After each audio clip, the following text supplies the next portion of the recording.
what you see from the inside looking out into the landscape is, to me, as a designer, just as important as how you're experiencing the garden when you're actually in the space.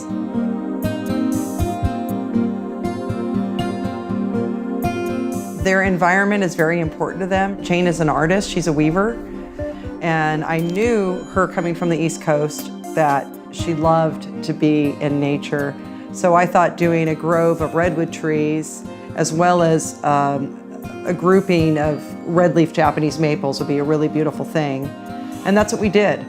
We have 6 sequoias and 3 Japanese maples back there, plus 2 dogwoods and some other trees. So it's dense and beautiful and unique. I love how this garden makes me feel. I love that it changes from day to day and season to season.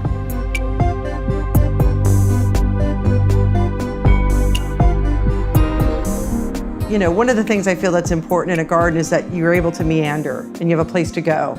You're not just stagnant or you come out the door and there's a patio and that's it. So that path provided a nice way to meander around the grove and connect to the lawn on the other side. And it's really beautiful because the afternoon light comes in and it shines through those maples. I mean, it's just gorgeous throughout the day.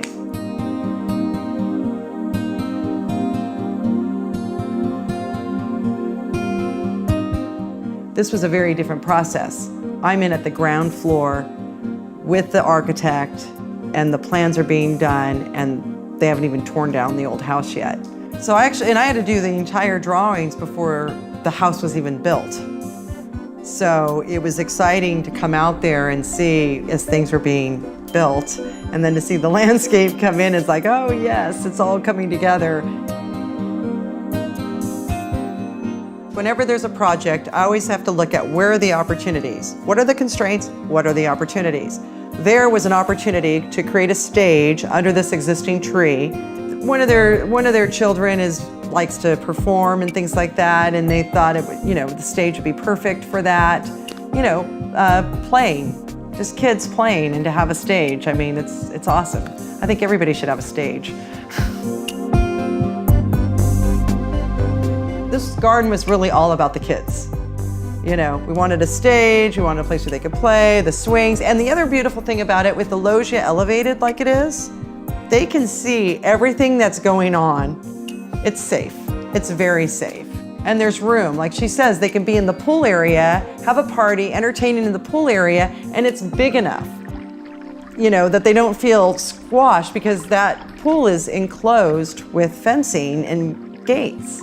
And yet it's within the greater context of the bigger yard, and yet it still feels like when you're in that pool space, it's plenty of room, and it's just very functional. It flows. It was a Cape Cod style house, so it was a traditional house, and a lot of my work is very organic. And it was an opportunity for me to do what I do with space in a more traditional type of architecture. These are now 10, 15-year relationships of ongoing and maintaining these gardens. I'm very comfortable with what I do. I'm very confident with what I do, and I trust the process, and it's never let me down.